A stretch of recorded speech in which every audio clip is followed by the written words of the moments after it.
Hello student, Kalyani IAS academy को online platform पर आपका स्वागत है। मैं हूं लखन दाइमा, आपको हिंदी पढ़ा रहा हूं।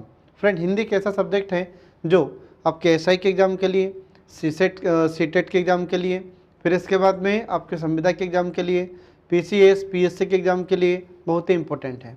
तो फ्रेंड, पिछली क्लास में मैंने आपको सर्वनाम के बारे में पढ़ाया था और आज हम इसमें शुरू करने वाले हैं विशेषण के बारे में। तो देखिए, इसमें विशेषण किसे कहा जाता है और विशेषण के प्रकार कौन कौन से होते हैं और विशेषण की अवस्थाएं कौन कौन सी होती है, ये आज आपको मैं पढ़ाऊंगा। तो चलिए इसमें शुरू करते हैं। यहाँ पर विशेषण, ठीक है, विशेषण। अब विशेषण किसे कहते हैं फ्रेंड? तो बहुत ही इंपॉर्टेंट टॉपिक है, ये आपको ठीक से याद रखना है क्योंकि एग्जाम में से क्वेश्चन जरूर पूछा जाता है। तो हमारे दैनिक जीवन में भी इसका बहुत महत्वपूर्ण योगदान होता है और हमारी परीक्षाओं में भी इससे क्वेश्चन जरूर पूछे जाते हैं। तो अब देखिए इसमें विशेषण क्या होता है। तो विशेषण को वैसे इंग्लिश में हम एडजेक्टिव कहते हैं, ठीक है। तो यहाँ पर जो विशेषण होता है इसका अर्थ क्या होगा? तो विशेषण का अर्थ आपको ध्यान रखना होगा फ्रेंड। तो एग्जाम में क्या होता है, कभी कभी पूछ लेता है कि विशेषण का अर्थ क्या होता है। तो विशेषण का अर्थ आपको ध्यान रखना होगा विशेषता बताने वाला। क्या हो जाएगा? विशेषता बताने वाला, विशेषता बताने वाला, ये विशेषण का अर्थ होता है। तो विशेषण का अर्थ ही होता है विशेषता बताने वाला। तो फिर हम विशेषण को एक परिभाषित कैसे करेंगे एक सम्मिलित रूप में? तो आपको ध्यान रखना होगा कि जब या वह शब्द जो संज्ञा और सर्वनाम की विशेषता बताता है उसे हम विशेषण कहते हैं। आ रहा समझ में? तो ये आपको ध्यान रखना होगा। तो विशेषण का अर्थ क्या हो जाता है, या विशेषण को परिभाषित आप कैसे करेंगे? तो जिन शब्दों के द्वारा, ठीक है, जिन शब्दों के द्वारा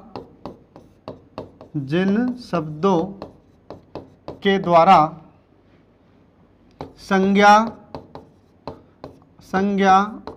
और सर्वनाम, संज्ञा और सर्वनाम की विशेषता बताई जाती है,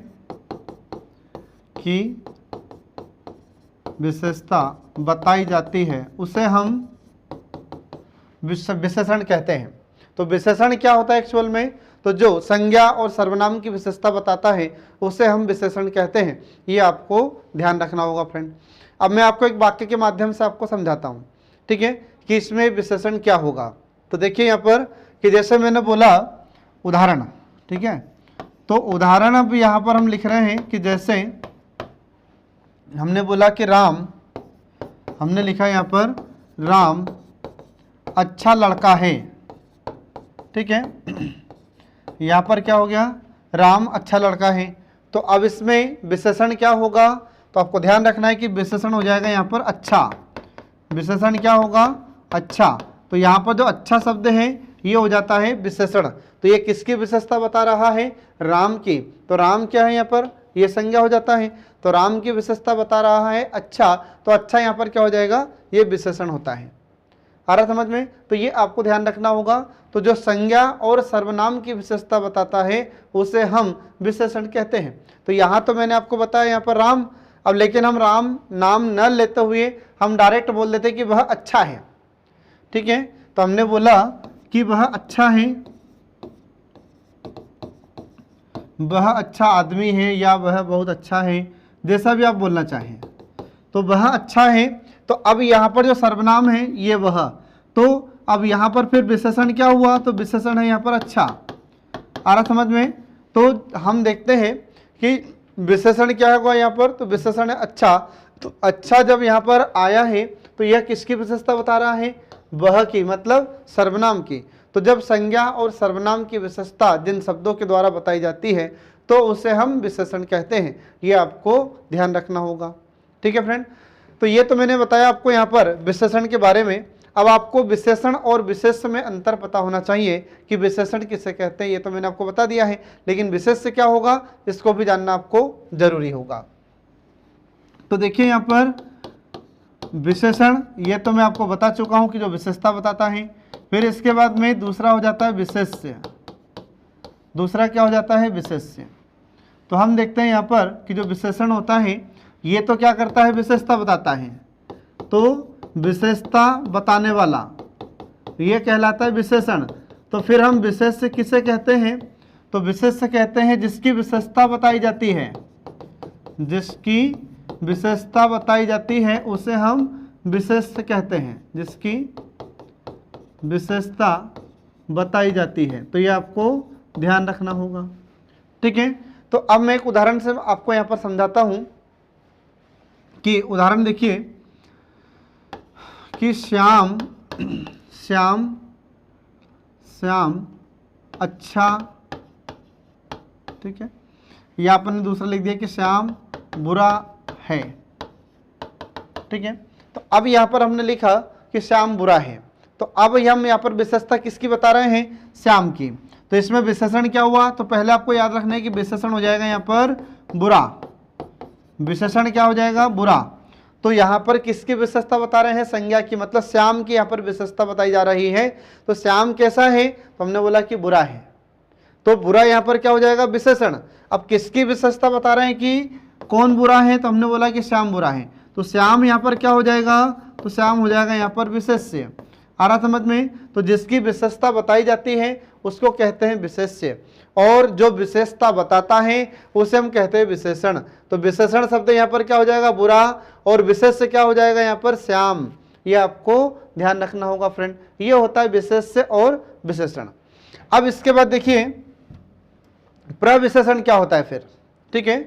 प्रविशेषण क्या हो जाता है ये देखिए, ये भी आपको जानना जरूरी होगा। प्रविशेषण, तो प्रविशेषण किसे कहते हैं? तो आपको ध्यान रखना है कि जब विशेषण की विशेषता बताई जाती है तो उसे हम प्रविशेषण कहते हैं, ये आपको ध्यान रखना होगा। आ रहा समझ में? अब ये क्या होता है प्रविशेषण? तो इसमें आपको ध्यान रखना होगा कि जब विशेषण या जब विशेषण की विशेषता बताई जाती है, जब विशेषण की विशेषता बताई जाती है, जब विशेषण की विशेषता बताई जाती है तो उसे हम प्रविशेषण कहते हैं। आ रहा समझ में? तो जब विशेषण की विशेषता बताई जाती है तो उसे हम विशेषण कहते हैं। तो फिर विशेषण के बारे में क्या होगा? तो हमने आपको बताया है कि जो विशेषता बताता है उसे विशेषण कहते हैं, और जब विशेषण की विशेषता बताई जाती है तो उसे हम प्रविशेषण कहते हैं। आ रहा समझ में? तो मैं यहाँ पर आपको उदाहरण के माध्यम से बताता हूँ। तो उदाहरण देखिए इसका, जैसे उदाहरण, तो उदाहरण है यहाँ पर कि सोहन बहुत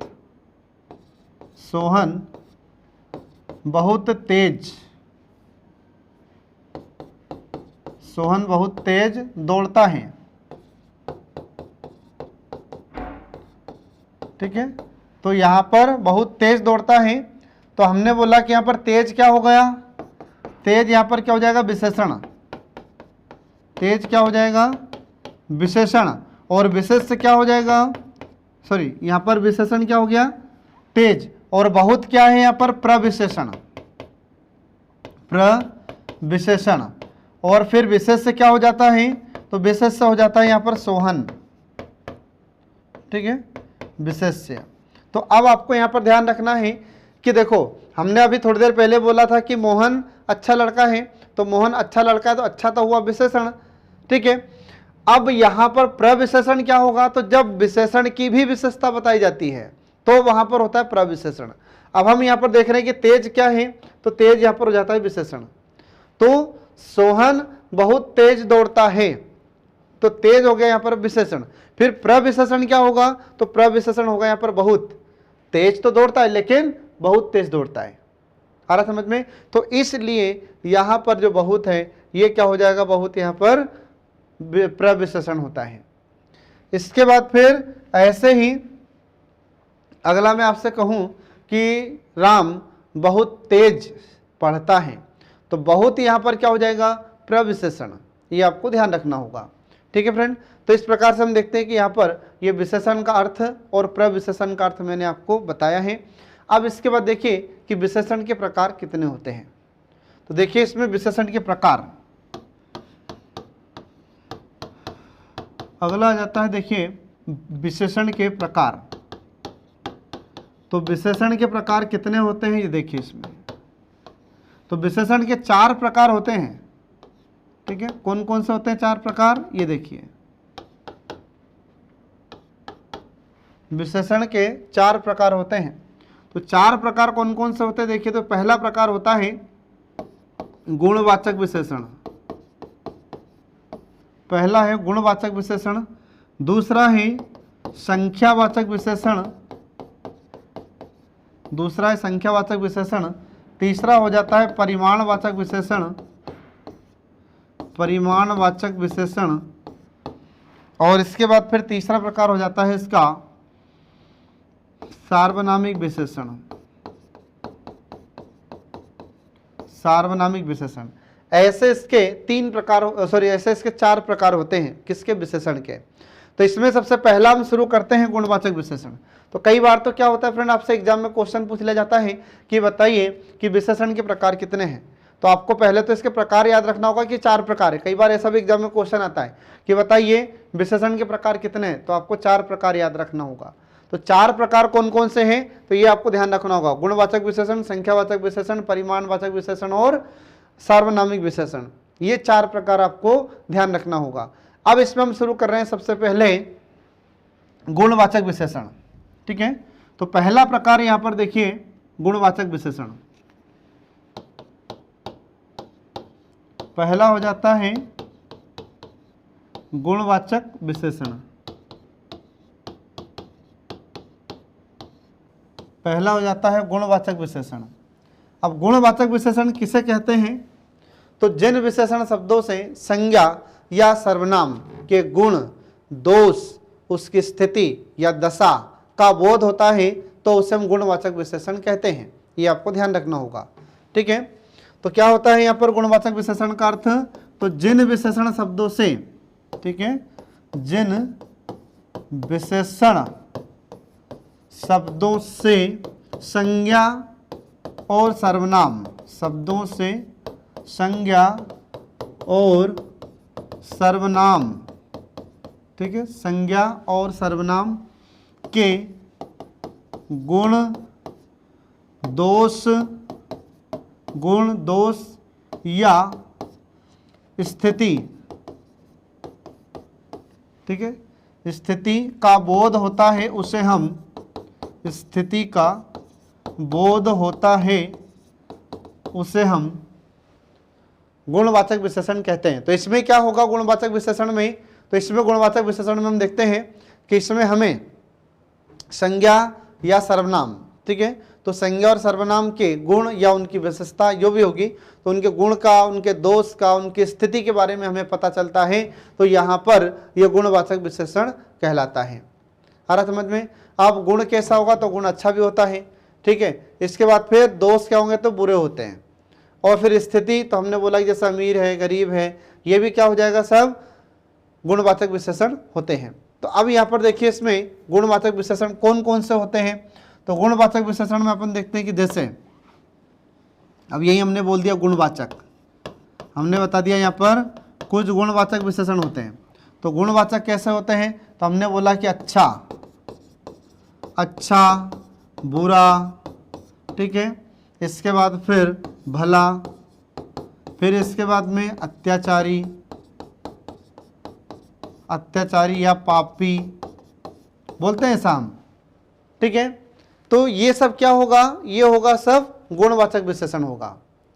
अब इसके बाद में हम देखते हैं कि जैसे कभी कभी क्या होता है, कुछ कालवाचक आ जाते हैं, कुछ कालवाचक विशेषण होते हैं इसमें, मतलब जो स्थिति को दर्शाते हैं। तो कालवाचक में कैसा हो जाएगा, तो हमने बोला कि भूत, वर्तमान, ठीक है, भूत, इसके बाद फिर वर्तमान, और फिर इसके बाद में भविष्य, आ रहा समझ में, आदि। तो ये क्या होगा, यहाँ पर इसमें हम देख रहे हैं कि ये कालवाचक विशेषण होता है, ध्यान रखिएगा। तो कालवाचक विशेषण ये होते हैं, मतलब जो कालवाचक कुछ शब्द होते हैं तो उनको भी किस में शामिल किया जाएगा, गुणवाचक विशेषण में शामिल किया जाता है। फिर इसके बाद में कभी कभी हम बोलते हैं आकार के आधार पर। तो आकारवाचक या आकार के आधार पर कौन कौन से होते हैं देखिए इसमें। तो देखिए इसमें अगला जाता है कि आकार के आधार पर कौन कौन से हो जाते हैं ये गुणवाचक विशेषण। आकार के आधार पर। तो अभी हमने जो बताया था आपको गुण के आधार पर, फिर बताया आपको काल के आधार पर, फिर अब यहाँ पर देख रहे हैं हम आकार के आधार पर। तो आकार के आधार पर कैसे विशेषण शब्द का प्रयोग किया जाता है, जैसे छोटा है, बड़ा है, इसके बाद में लंबा है, इसके बाद में फिर चौड़ा है। तो इस प्रकार हम जिन विशेषण शब्दों का प्रयोग करते हैं, तो आकार के आधार पर अपन देखते हैं कि छोटा, इसके बाद फिर बड़ा, ठीक है, फिर इसके बाद में ऐसे अपन देखेंगे कि चौड़ा, इसके बाद फिर मोटा, आ रहा समझ में, या आदि।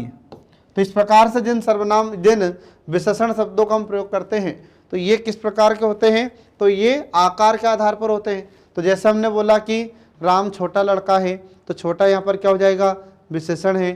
फिर हमने बोला कि राम बड़ा है, तो बड़ा यहाँ पर क्या हो जाएगा, विशेषण। फिर हमने बोला कि यार खेत की बहुत चौड़ाई अधिक है, या यूँ बोले कि खेत बहुत चौड़ा था, ठीक है, तो यहाँ पर क्या हो जाएगा, चौड़ा विशेषण हो जाता है। फिर हमने बोला कि यहाँ पर मोटा, तो राम बहुत मोटा लड़का है, तो मोटा क्या हो जाएगा यहाँ पर, इसमें आकार के आधार पर। तो ये आपको ध्यान रखना होगा।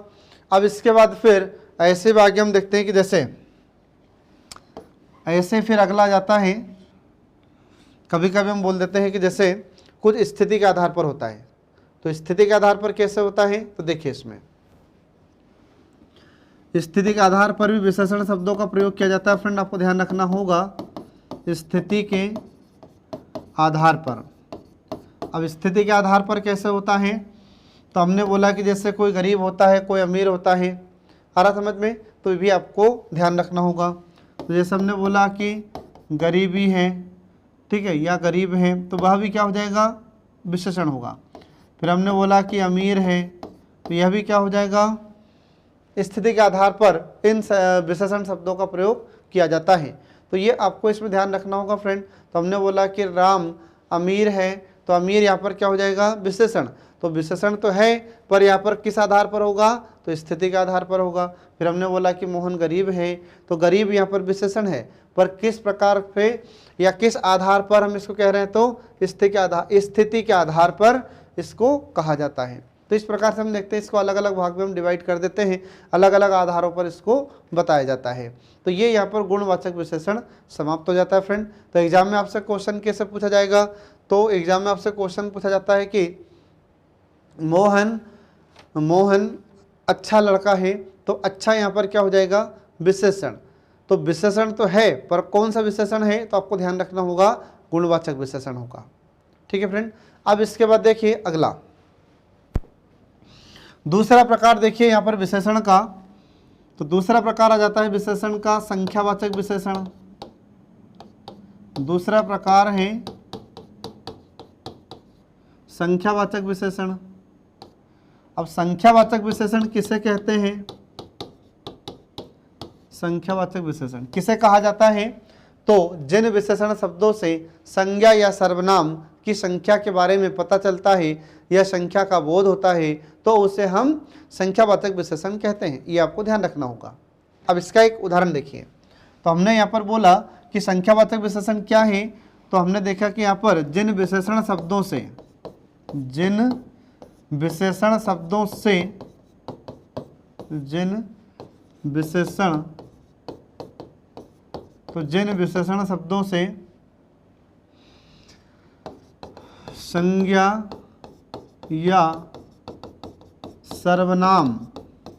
संज्ञा या सर्वनाम की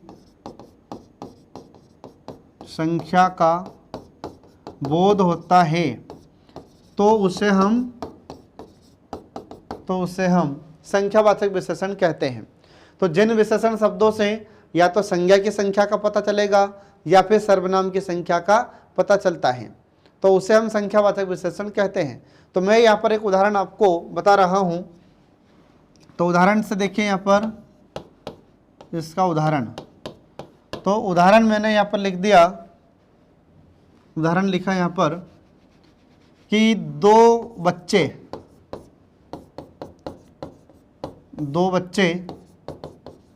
स्कूल जा रहे थे। आ रहा समझ में, ये हमने लिखा यहाँ पर। तो दो बच्चे स्कूल जा रहे थे। अब यहाँ पर संख्या निश्चित है, कितनी संख्या बताई जा रही है हमको यहाँ पर 2। तो जब हमें यहाँ पर 2 संख्या निश्चित बताई जा रही है तो इस समय पता चला है कि यार कुछ बच्चे जा रहे हैं, 2 बच्चे जा रहे हैं, तो हमें उनकी संख्या का पता चला है। अब मान लीजिए कि मैं एक ऐसा वाक्य यहाँ पर लिख देता हूँ कि जिससे हमें निश्चित संख्या के बारे में पता नहीं चलता है। तो जैसे मैंने बोला कि कुछ बच्चे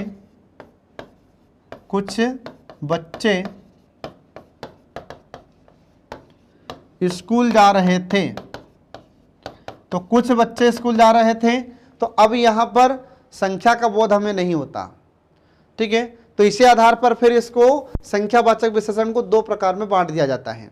तो 2 प्रकार कौन कौन से होते हैं तो मैं आपको आगे बता रहा हूँ। तो यहाँ पर अपन देख रहे हैं कि कुछ बच्चे स्कूल जा रहे हैं, तो कुछ बच्चे मतलब कुछ ना कुछ तो होंगे, भले ही यहाँ पर हमको एग्जैक्ट संख्या नहीं पता चल रही है, लेकिन कुछ तो बच्चे होंगे, अब वो चाहे 2 हो, 4 हो, 6 हो, 10 हो, जितने भी हो। तो कहने का तात्पर्य ये है कि जिन विशेषण शब्दों से हमें संज्ञा या सर्वनाम की संख्या का बोध होता है तो उसे हम संख्यावाचक विशेषण कहते हैं, ये आपको ध्यान रखना होगा।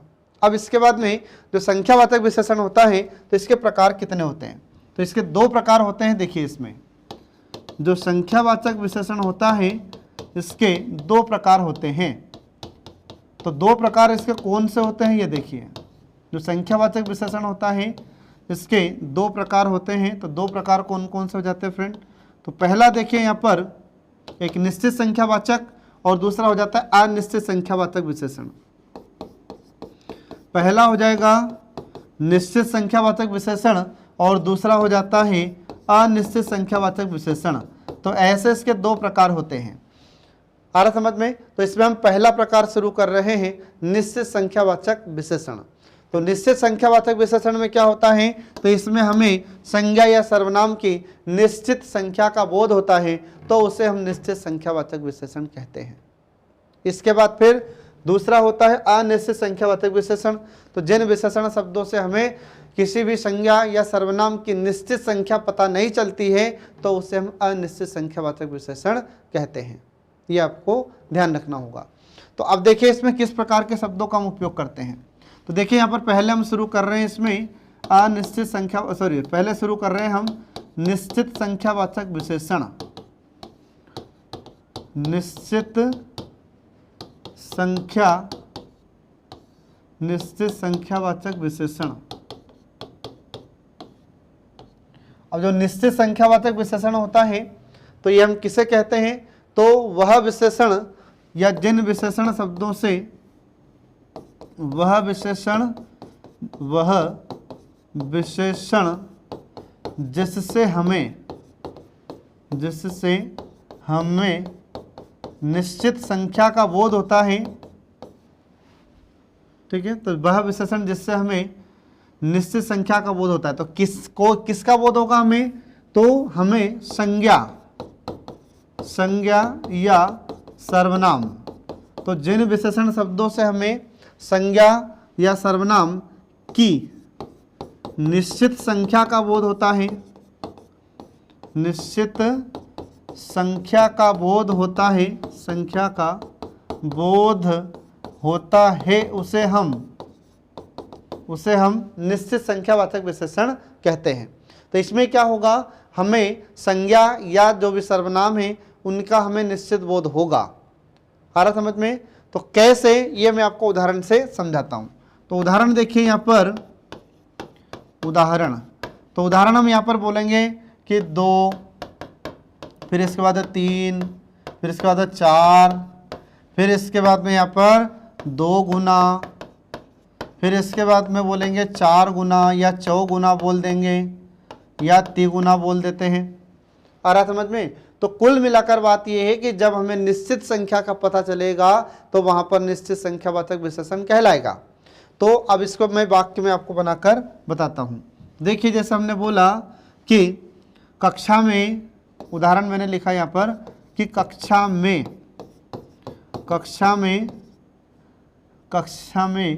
20 या 20 ऐसा भी लिख सकते हैं या ऐसा भी लिख सकते हैं शब्दों में। तो कक्षा में 20 विद्यार्थी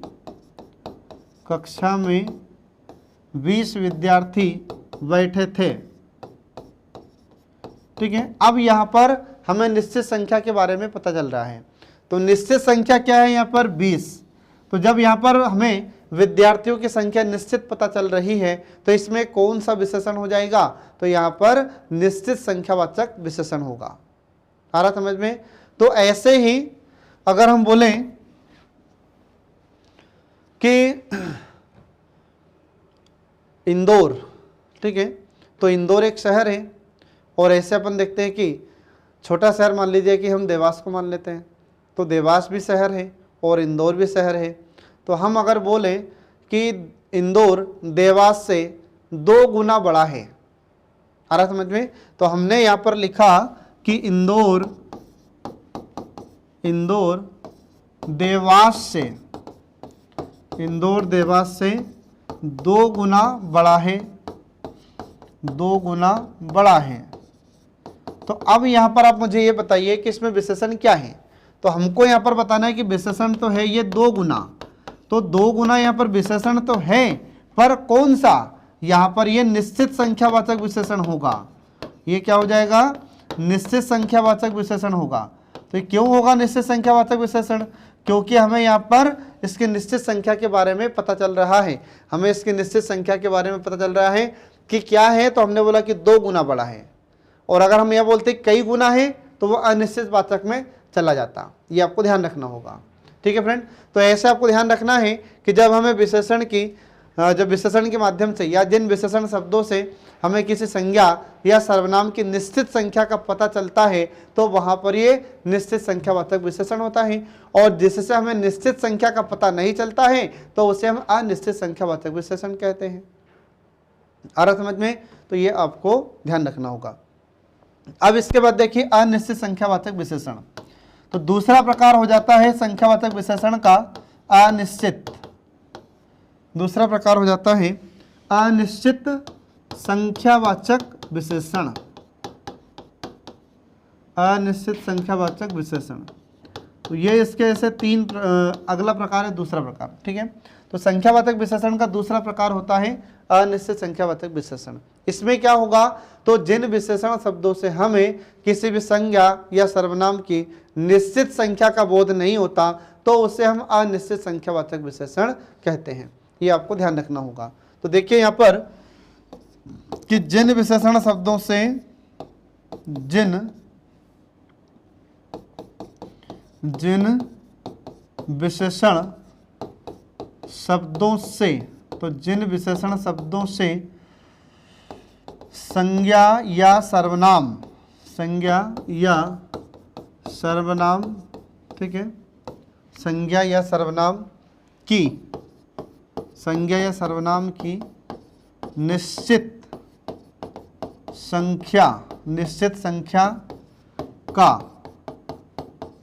संख्या का बोध नहीं होता तो उसे हम अनिश्चित संख्यावाचक विशेषण कहते हैं।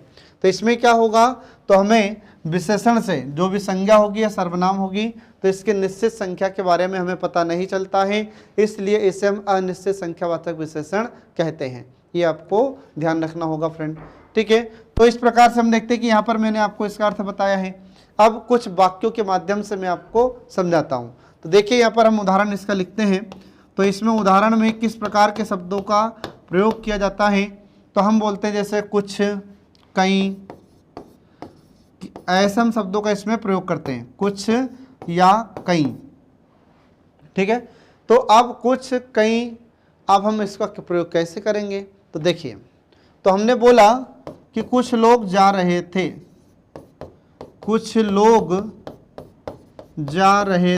ये हमने लिख दिया यहाँ पर।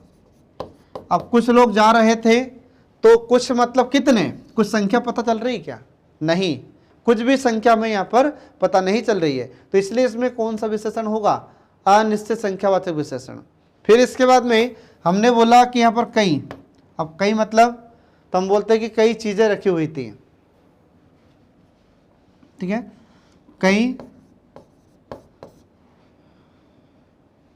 ठीक है। तो यहाँ पर अपन देखते हैं कई, ऐसा भी लिख सकते हैं कई लोग जा रहे थे, ठीक है, कई लोग आए थे, ऐसा लिख देते हैं अपन। तो कई लोग आए थे, तो कई लोग आए थे, तो यहाँ पर भी क्या हो जाएगा, ये भी अनिश्चित संख्यावाचक विशेषण है। तो यहाँ पर भी हमें निश्चित संख्या के बारे में पता नहीं चलता। अब जरूरी नहीं कि हम यहाँ पर लोगों के बारे में कहें, कुछ भी हम जमा सकते हैं। जैसे कुछ चीज़ें रखी थी, तो कुछ चीज़ें रखी थी मतलब कितनी, कुछ संख्या के बारे में पता चल रहा है क्या, नहीं। तो यहाँ पर क्या हो जाएगा, अनिश्चित संख्यावाचक विशेषण होता है। तो एग्जाम में आपसे क्वेश्चन कैसे पूछा जाएगा, तो एग्जाम में आपसे पूछा जाएगा कि बताइए कि कुछ बच्चे स्कूल जा रहे थे, तो कुछ बच्चे स्कूल जा रहे थे मतलब कितने, कुछ संख्या के बारे में हमें पता चल रहा है क्या, नहीं। तो इसमें कौन सा विशेषण होगा, तो हमें बताना पड़ेगा कि इसमें अनिश्चित संख्यावाचक विशेषण होगा। क्लियर है सबको, ये आपको ध्यान रखना है फ्रेंड। इसके बाद में हम ये भी बोल सकते हैं कि सभी बच्चे स्कूल जा रहे थे, तो सभी मतलब कितने, कुछ संख्या निश्चित है क्या, नहीं है। फिर सभी लोग बैठे थे, तो सभी लोग बैठे थे मतलब कितने लोग, तो संख्या हमें पता चल रही है क्या, नहीं। तो इनमें कौन सा विशेषण हो जाएगा, इनमें अनिश्चित संख्यावाचक विशेषण होता है। ये आपको ध्यान रखना होगा फ्रेंड। तो इस प्रकार से हम देखते हैं यहाँ पर संख्यावाचक विशेषण का दूसरा प्रकार समाप्त हुआ। अब इसके बाद देखिए तीसरा विशेषण, तो दो प्रकार समाप्त हो चुके हैं। अब तीसरा प्रकार देखिए यहाँ पर परिमाणवाचक विशेषण। विशेषण का अगला प्रकार हो जाता है परिमाणवाचक विशेषण। परिमाणवाचक विशेषण, अब परिमाणवाचक विशेषण किसे कहते हैं, तो जिन विशेषण शब्दों से हमें संज्ञा की मात्रा का पता चलता है या उसकी माप तोल का पता चलता है, तो उसे हम परिमाणवाचक विशेषण कहते हैं। ये आपको ध्यान रखना होगा। तो देखिए इसमें, तो जिन विशेषण शब्दों से हमें, तो ये आपको ध्यान रखना होगा फ्रेंड, तो जिन विशेषण शब्दों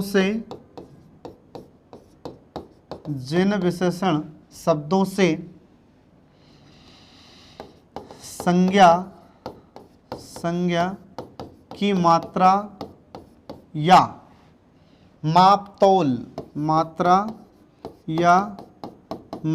तोल का बोध होता है,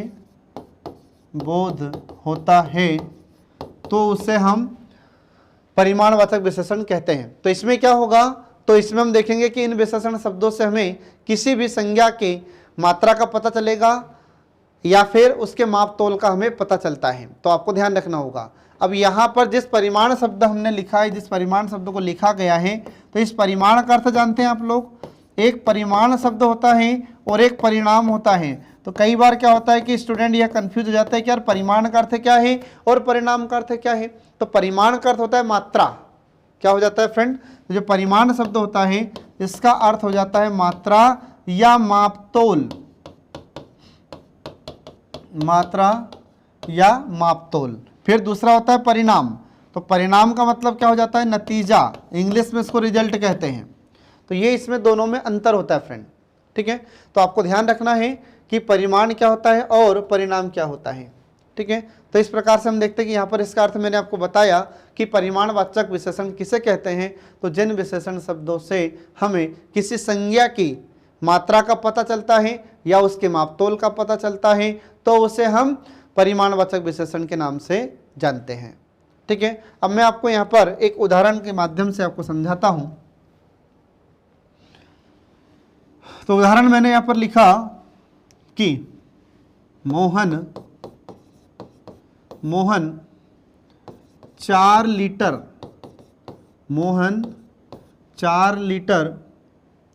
दूध लाया, मोहन 4 लीटर दूध लाया है, ठीक है। अब 4 लीटर दूध लाया है, तो यहाँ पर अब हमें क्या बताना होगा, तो हमें बताना है कि इसमें परिमाणवाचक विशेषण है। तो परिमाणवाचक विशेषण है तो यहाँ पर क्या है, यहाँ पर अपन बोल रहे कितना, तो 4 लीटर, तो हमें पता चल रहा है उसकी मात्रा। यहाँ पर ध्यान रखिए कि जिनको हम गिन नहीं सकते उनको यहाँ पर रखा जाएगा और जिनको हम गिन सकते हैं उसे हम संख्यावाचक में रखेंगे। तो हम क्या दूध को गिन सकते हैं क्या, नहीं, हम इसे तोल सकते हैं, हम इसे माप सकते हैं कि भैया कितना लीटर, तो हमने बोला कि 4 लीटर। तो यहाँ पर जो 4 लीटर है ये क्या हो जाएगा, परिमाणवाचक विशेषण होता है। फिर इसके बाद में अगला उदाहरण जैसे मैं लिख दूं यहाँ पर कि मोहन थोड़ा दूध लाया है, तो मोहन थोड़ा दूध लाया है, जैसे मैंने यहाँ पर लिखा है मोहन थोड़ा दूध लाया है, तो इसमें क्या होगा, तो अब यहाँ पर इसमें भी परिमाणवाचक विशेषण है, परंतु यहाँ पर निश्चित मात्रा पता नहीं चल रही है। तो जब निश्चित मात्रा का पता चलेगा तो निश्चित परिमाणबोधक हो जाएगा, और जब निश्चित मात्रा का पता नहीं चलेगा तो फिर क्या हो जाएगा, ये अनिश्चित परिमाणवाचक विशेषण हो जाता है। तो इसी आधार पर हम देखते हैं कि जो परिमाणबोधक विशेषण होता है इसके भी दो प्रकार हो जाते हैं। तो दो प्रकार कौन कौन से होते हैं ये देखिए। अब देखिए यहाँ पर जो परिमाणवाचक विशेषण होता है फ्रेंड, परिमाणवाचक विशेषण, परिमाणवाचक विशेषण, तो इसके दो प्रकार हो जाते हैं। तो इसके दो प्रकार कौन कौन से होते हैं, तो एक इसमें हो जाता है निश्चित और दूसरा होता है अनिश्चित। परिमाणवाचक विशेषण में पहला प्रकार हो जाता है निश्चित परिमाणवाचक, और दूसरा हो जाता है अनिश्चित परिमाणवाचक विशेषण। तो निश्चित परिमाणवाचक विशेषण किसे कहते हैं और अनिश्चित परिमाणवाचक विशेषण किसे कहते हैं, और इनके उदाहरण कौन कौन से हैं ये मैं आपको बता रहा हूं। तो देखिए इसमें पहला हम शुरू करते हैं इसमें अनिश्चित परिमाणवाचक विशेषण। तो देखिए इसमें पहला अनिश्चित परिमाणवाचक विशेषण, अनिश्चित परिमाणवाचक, अनिश्चित परिमाणवाचक विशेषण, ठीक है। तो यहाँ पर देखिए अब जो परिमाणवाचक विशेषण है, तो परिमाणवाचक विशेषण का पहला प्रकार होता है ये, तो इसको आप याद रखेंगे। तो इसका अर्थ क्या हो जाता है, तो आपको ध्यान रखना कि जिन विशेषण शब्दों से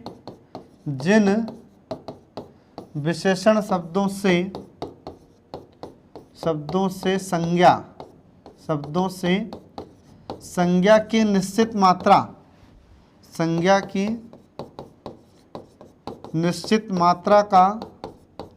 मात्रा का पता चलता है या बोध होता है, तो उसे हम निश्चित परिमाणवाचक विशेषण कहते हैं। तो जिन संज्ञा शब्दों से या जिन विशेषण शब्दों से हमें किसी संज्ञा की निश्चित मात्रा का पता चलता है या निश्चित मात्रा का बोध होता है, तो उसे हम निश्चित परिमाणवाचक विशेषण कहते हैं। तो इसका मैं आपको उदाहरण बताता हूं कि देखो कैसे हमें निश्चित मात्रा का पता चलता है। तो देखिए इसका उदाहरण, तो उदाहरण मैंने यहां पर लिखा कि श्याम ने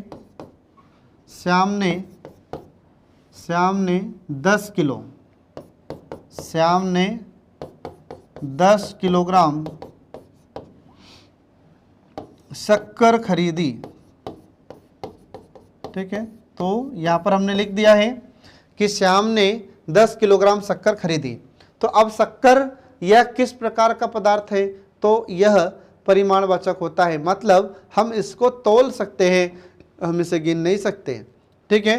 तो यहाँ पर जो 10 किलो है, तो 10 किलो यहाँ पर किस प्रकार का विशेषण होता है, यह निश्चित परिमाणवाचक विशेषण है। क्यों? क्योंकि हमें यहाँ पर शक्कर की एक निश्चित मात्रा पता चल रही है कि कितना है, तो हमने बोला कि 10 किलोग्राम है, ये निश्चित मात्रा है। आ रहा समझ में, ये आपको ध्यान रखना होगा। फिर इसके बाद में अब मान लीजिए कि ये तौलने वाले नहीं है, मापने वाले हो गए। तो हमने बोला कि सोहन ने, अगला उदाहरण हम देते हैं यहाँ पर। तो अगला उदाहरण आता है कि सोहन ने बाजार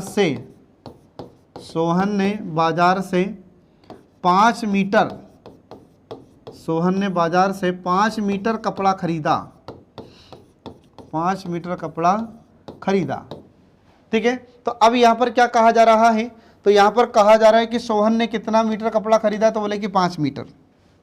कितना? 5 मीटर। तो हमें यहाँ पर कपड़े की निश्चित मात्रा पता चल रही है। आ रहा समझ में? तो हम जब इसको मापेंगे तो कितना मीटर, तो बोले कि 5 मीटर। तो यहाँ पर कौन सा विशेषण हो जाएगा, ये निश्चित परिमाणवाचक विशेषण होता है।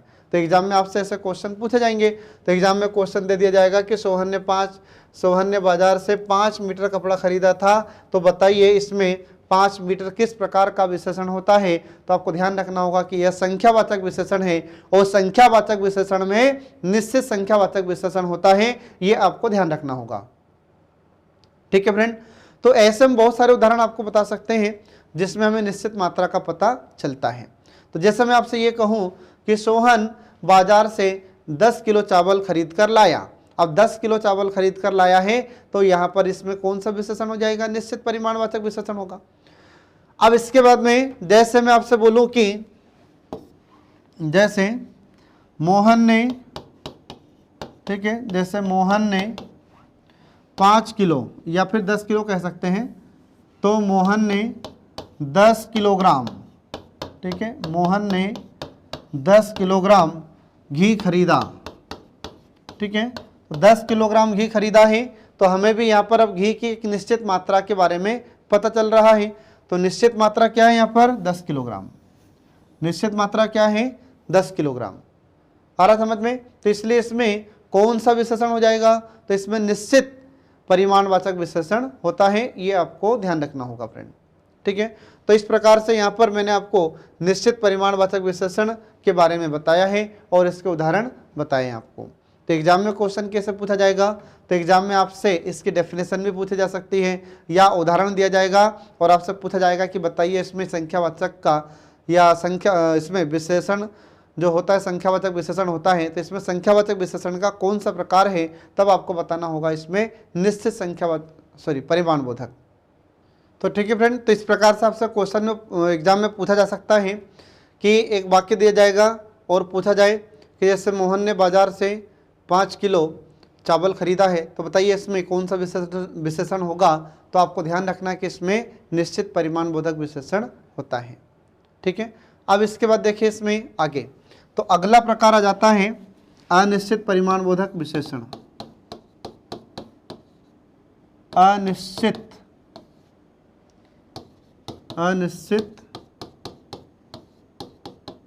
परिमाणबोधक विशेषण।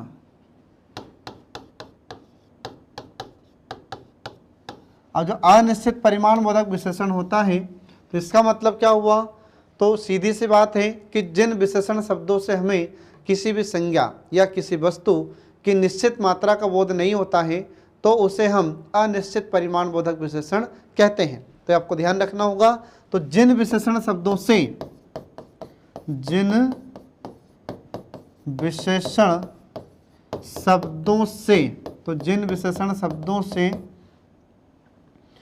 किसी वस्तु, ठीक है, किसी वस्तु या संज्ञा की निश्चित मात्रा का बोध नहीं होता तो उसे हम अनिश्चित परिमाणबोधक विशेषण कहते हैं। निश्चित परिमाणबोधक में क्या हुआ था? तो उसमें हमें निश्चित मात्रा का पता चला था। अब इसमें क्या होगा? इसमें निश्चित मात्रा आपको पता नहीं चलेगी।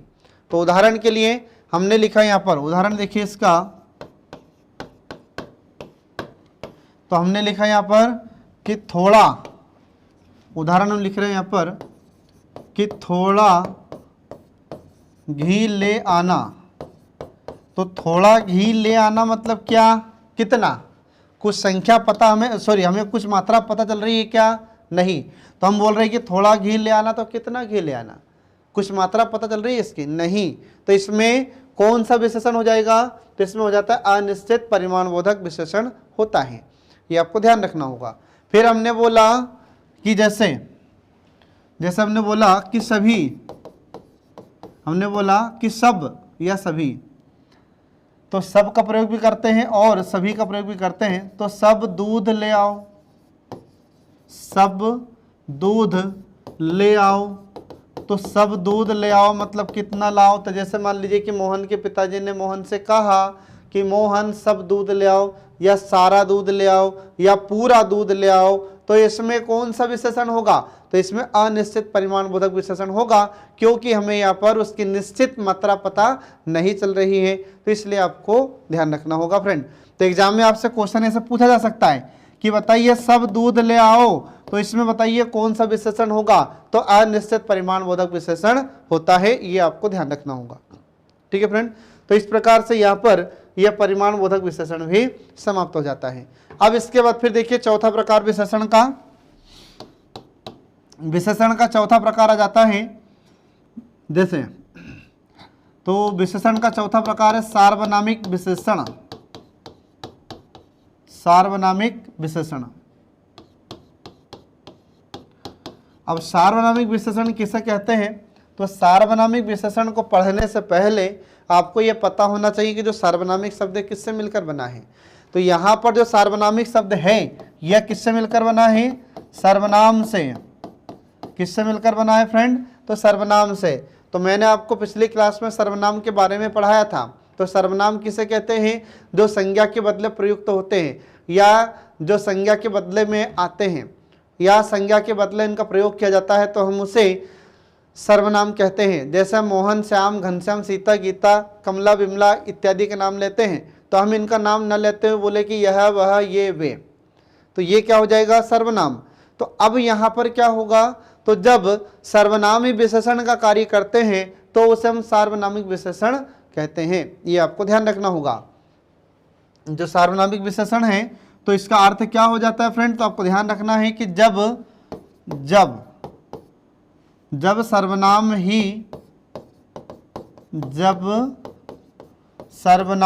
ही विशेषण का कार्य करते हैं, तो जब सर्वनाम ही विशेषण का कार्य करते हैं तो उसे हम सार्वनामिक विशेषण कहते हैं। आ रहा समझ में? तो इसमें आपको ध्यान रखना होगा। तो अब यहाँ पर सर्वनामी क्या करेंगे? तो सर्वनामी यहाँ पर विशेषण का काम करेंगे। आ रहा समझ में? तो जैसे हम बोलते हैं कि यह, वह, या, जैसा, या फिर कैसा, ये, वे, कौन, किसको, किसका, किसकी, किसके, इतना, उतना, जितना, जितनी, जैसा, जैसा, वैसा, वैसी, ये सब क्या है? ये सब सर्वनाम है। तो अब यहाँ पर क्या होगा? तो ये सर्वनाम अब किसका कार्य करेंगे? तो अब यहाँ पर सर्वनामी विशेषण का कार्य करेंगे, इसलिए इसे सार्वनामिक विशेषण के नाम से हम जानते हैं। ये आपको ध्यान रखना होगा। ठीक है फ्रेंड?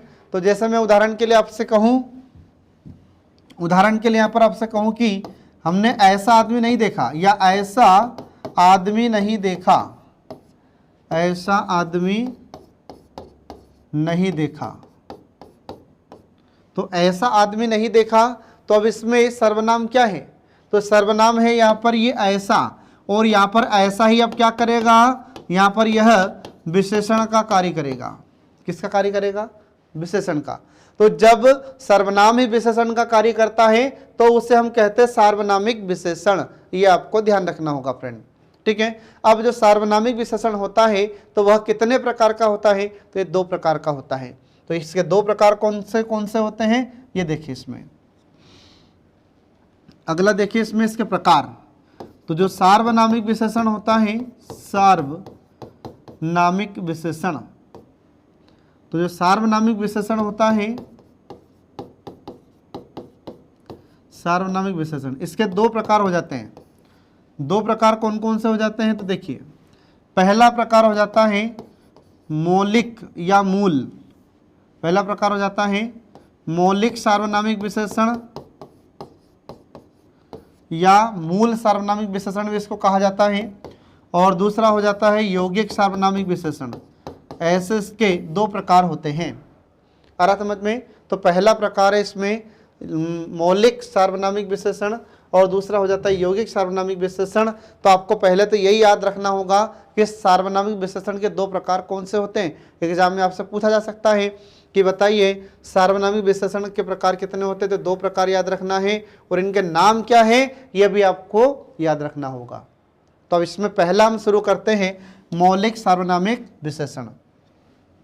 तो देखिए यहाँ पर इसका पहला प्रकार आ जाता है मौलिक सार्वनामिक विशेषण। ठीक है? मौलिक सार्वनामिक विशेषण पहला प्रकार है यहाँ पर मौलिक सार्वनामिक विशेषण। अब मौलिक सार्वनामिक विशेषण किसे कहते हैं? तो देखिए इसमें तो मौलिक सार्वनामिक विशेषण का सीधा सा अर्थ हो जाता है कि वे विशेषण जो मौलिक रूप में आकर या मूल रूप में आकर संज्ञा के पहले आते हैं और उसकी विशेषता बताते हैं तो उसे हम मौलिक सार्वनामिक विशेषण कहते हैं। या फिर इसको और आप कैसा याद रख सकते हैं, तो हम दूसरा अर्थ में इसको याद रख सकते हैं कि वे विशेषण जो बिना रूपांतर के या बिना परिवर्तन के संज्ञा के पहले आकर उसकी विशेषता बताते हैं तो उसे हम मौलिक सार्वनामिक विशेषण कहते हैं। ये आपको ध्यान रखना होगा। तो आप इसे कैसे याद रखेंगे फ्रेंड, तो याद रखिए इसको कि जब बिना रूपांतर के, तो जब कोई सर्वनाम, ध्यान रखिएगा, तो जब कोई सर्वनाम बिना रूपांतर के, जब सर्वनाम बिना रूपांतर, तो रूपांतर या परिवर्तन, तो जब सर्वनाम बिना रूपांतर के संज्ञा के पहले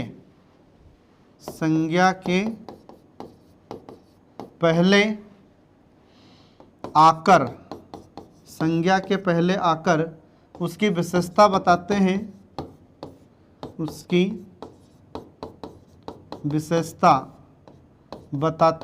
उसे हम मौलिक सार्वनामिक विशेषण कहते हैं। ये आपको ध्यान रखना होगा।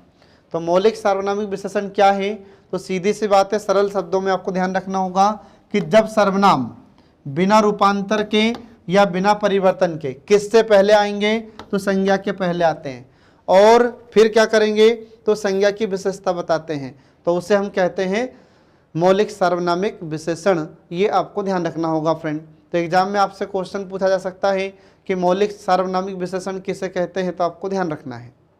ठीक है,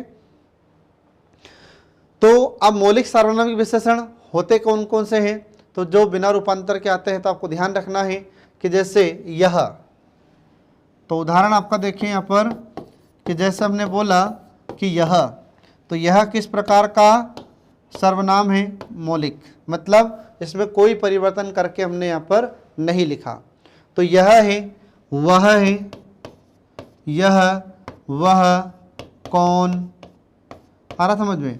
तो ये जो सर्वनाम होते हैं ये कैसे सर्वनाम है, ये मौलिक सर्वनाम होते हैं और ये बिना रूपांतर के, बिना परिवर्तन के संज्ञा के पहले आते हैं और उसकी विशेषता बताते हैं। आ रहा समझ में। तो अब मैं यहाँ पर एक उदाहरण के माध्यम से आपको समझाता हूँ। तो देखिए, इसमें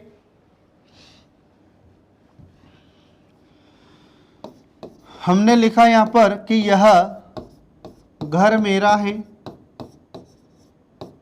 ठीक है, तो यह घर मेरा है, तो अब इसमें क्या है, अब यहाँ पर देखो, अब ये भी सर्वनाम है, आप सोच रहे होंगे कि और यहाँ पर ये भी सर्वनाम है। तो जब दोनों ही सर्वनाम है तो, लेकिन एक बात आपको यहाँ पर ध्यान रखना होगा कि ये संज्ञा के पहले आते हैं। तो संज्ञा कौन सी है इसमें, तो संज्ञा है यहाँ पर ये घर। संज्ञा क्या है यहाँ पर, घर है। तो संज्ञा घर है, तो फिर घर से पहले यहाँ पर ये जो यह शब्द आया है तो ये क्या हो जाएगा, सर्वनाम। तो जब ये सर्वनाम ही किसकी विशेषता बता रहा है, संज्ञा की, तो जब ये सर्वनाम मतलब यह किसकी विशेषता बता रहा है, घर की, तो इसलिए अब यहाँ पर जो यह शब्द है ये क्या हो जाएगा, ये हो जाएगा सर्वनाम, यह मौलिक सार्वनामिक विशेषण होगा। ये क्या हो जाएगा, मौलिक सार्वनामिक विशेषण होगा। ये आपको ध्यान रखना होगा। तो ये मौलिक सार्वनामिक विशेषण क्यों है, कुछ समझ में आया कि नहीं आप लोगों को, इसमें आपको ध्यान रखना है कि यहाँ पर जो यह सर्वनाम है तो यह सर्वनाम बिना रूपांतर के, मतलब बिना परिवर्तन के संज्ञा के पहले आया है और संज्ञा की विशेषता बता रहा है, इसलिए यह मौलिक सार्वनामिक विशेषण है। अगर यह परिवर्तित होकर आता तो ये किस में चला जाता, यौगिक में चला जाता। आ रहा समझ में। तो ये आपको ध्यान रखना होगा फ्रेंड। ठीक है, अब इसके बाद में अगला उदाहरण देखिए। ठीक है, अगला उदाहरण मैं आपको बताता हूं कि अगला आ जाता है कि वह आदमी आया है।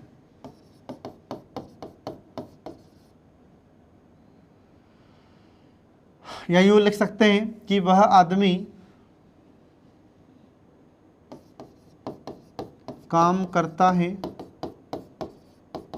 तो अब देखो, वह आदमी काम करता है, तो हमने उसमें देखा था कि वह घर मेरा है, या यह घर मेरा है, या ये घर मेरा है, या ये पुस्तकें मेरी है। हम कुछ भी इसको जमा सकते हैं, ऐसा नहीं है। तो अब यहाँ पर हम देखते हैं कि वह आदमी काम करता है। तो अब यहाँ पर सर्वनाम क्या हो जाएगा, तो सर्वनाम में यहाँ पर वह, ये क्या है, सर्वनाम है। तो अब हमें यहाँ पर कोई विशेषण नहीं दिख रहा है, इसमें कुछ विशेषण आपको दिख रहा है क्या, नहीं है। तो यहाँ पर सर्वनाम आया है वह, और ये किसके पहले आ गया है, आदमी के पहले। तो आदमी यहाँ पर क्या हो जाता है, आदमी यहाँ पर है संज्ञा। तो संज्ञा से पहले यह सर्वनाम आया है, और इसमें यह बताया जा रहा है कि वह आदमी, क्या कह रहे हैं इसमें, वह आदमी। तो यहाँ पर जो वह है ये क्या कर रहा है, ये विशेषता बताने का कार्य कर रहा है, यह विशेषण के रूप में कार्य कर रहा है। तो इसलिए यहाँ पर अब जो वह है तो ये परिवर्तित होकर नहीं आया है, ये तो मूल रूप में यहाँ पर आया है। जैसा हम सर्वनाम में पढ़ते हैं वैसा का वैसा यहाँ पर आया है, इसके रूप में कोई परिवर्तन नहीं हुआ है। तो इसलिए यहाँ पर वह किस प्रकार का सर्वनाम होगा, यह मौलिक सर्वनाम है। आ रहा समझ में। तो इस प्रकार से इसमें कौन सा विशेषण हो जाता है, तो आपको ध्यान रखना है कि सार्वनामिक विशेषण है। एग्जाम में आपसे क्वेश्चन पूछा जा सकता है कि वह आदमी काम कर रहा है, तो बताइए इसमें कौन सा सर्वनाम है। तो सबसे पहले आपको ध्यान रखना है कि इसमें सार्वनामिक विशेषण है। और अगर आपसे ये पूछा जाता है कि इसमें सार्वनामिक विशेषण का कौन सा प्रकार है, तब आपको बताना होगा इसमें मौलिक सार्वनामिक विशेषण है। आ रहा समझ में। तो ये इस प्रकार से हम देखते हैं कि यहाँ पर मैंने आपको ये उदाहरण बताए हैं। इसके बाद फिर अब एक मैं आपको उदाहरण बताता हूँ वे से, या ये से बता देता हूँ ये, ठीक है। तो ये पुस्तकें मेरी हैं।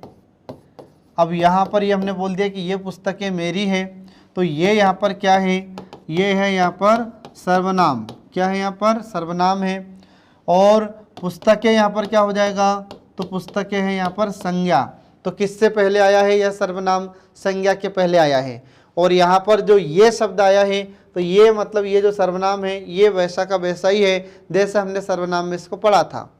तो ये यहाँ पर क्या है, मौलिक सर्वनाम है। और जब ये संज्ञा के पहले आता है और संज्ञा की विशेषता बताता है, तो यहाँ पर ये क्या हो जाएगा, मौलिक सार्वनामिक विशेषण होता है। तो आपको ध्यान रखना होगा फ्रेंड कि ये सर्वनाम तो है, पर कैसा सर्वनाम है, ये मौलिक सर्वनाम है। आ रहा समझ में। मौलिक का मतलब क्या है, स्वतंत्र होता है, यह किसी से मिलकर नहीं बनता, तो उसे हम कहते हैं मौलिक सर्वनाम। आ रहा समझ में। तो यह बिना रूपांतरण के संज्ञा से पहले आया है और संज्ञा की विशेषता बताता है, इस कारण से इसमें मौलिक सार्वनामिक विशेषण आता है। ठीक है, तो ये आपको ध्यान रखना होगा फ्रेंड। अब इसके बाद में दूसरा प्रकार हम शुरू करते हैं, यौगिक सार्वनामिक विशेषण। दूसरा प्रकार हो जाता है यौगिक। इसका दूसरा प्रकार है, देखिए यहाँ पर सार्वनामिक विशेषण का दूसरा प्रकार है यौगिक सार्वनामिक विशेषण। यौगिक सार्वनामिक विशेषण, ठीक है। अब यौगिक सार्वनामिक विशेषण किसे कहते हैं, तो यहाँ पर जो यौगिक शब्द होता है, तो यौगिक का अर्थ क्या होता है, मिलकर बनता है। ठीक है, तो अब यहाँ पर हम देखेंगे कि जो यौगिक सार्वनामिक विशेषण होता है किसे कहते हैं। ठीक है, तो इसका मैं आपको बताता हूँ अर्थ। तो देखिए कि जब सर्वनाम, तो जब सर्वनाम रूपांतरित होकर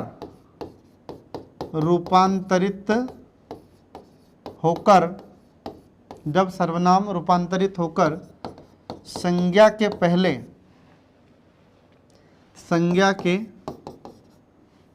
आते हैं, संज्ञा के पहले आते हैं और विशेषता बताते हैं, और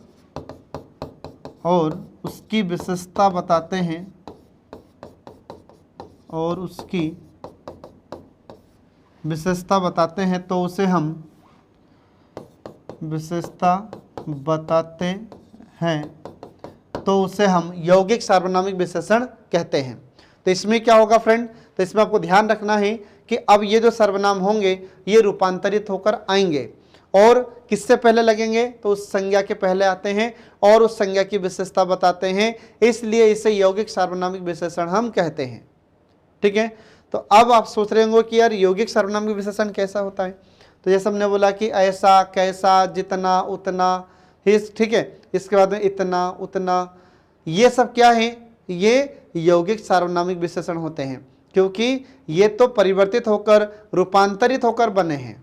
तो जब कोई भी सर्वनाम अगर रूपांतरित होकर यहाँ पर संज्ञा के पहले आएगा और उसकी विशेषता बताएगा तो उसे हम यौगिक सार्वनामिक विशेषण कहते हैं। तो देखिए यहाँ पर मैं आपको बनाकर बताता हूँ कि जो मूल सर्वनाम है वो कैसे होते हैं। मौलिक सर्वनाम और इसके बाद फिर रूपांतरित सर्वनाम या यौगिक भी कहते हैं। तो पहले रूपांतरित देखिए तो आपको यौगिक आसानी से समझ में आ जाएगा। रूपांतरित सर्वनाम, ठीक है। तो अब देखिए इसमें मौलिक सर्वनाम क्या होता है और रूपांतरित सर्वनाम के उदाहरण में आपको बताता हूं। तो यहां पर हमने लिखा मौलिक सर्वनाम में जैसे यह, ठीक है, यह। अब यह यहाँ पर मौलिक सर्वनाम है, तो जब इसका रूपांतरण होगा तो यह कैसा होगा, तो यह का रूपांतरण जब होगा तो इसमें हो जाएगा कि ऐसा, क्या हो जाएगा इसका रूपांतरण, ऐसा, फिर ऐसी, फिर ऐसे, फिर इसके बाद में इतना, फिर इतने, इतना, इतने और इतनी, इसका क्या हो जाएगा फिर इतनी।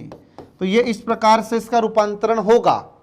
और जब ये रूपांतरण होगा इसका, तो यही रूपांतरित जब विशेषण कहाँ पर आते हैं, सॉरी सर्वनाम, तो जब ये रूपांतरित सर्वनाम जब संज्ञा के पहले आते हैं और उसकी विशेषता बताते हैं तो उसे ही हम क्या कहते हैं, रूपांतरित सर्वनाम कहते हैं। तो ये आपको ध्यान रखना होगा फ्रेंड, ये यहाँ पर रूपांतरित है, रूपांतरित नहीं, ठीक है, रूपांतरित, ठीक है। अब इसके बाद देखिए यहाँ पर अगला उदाहरण।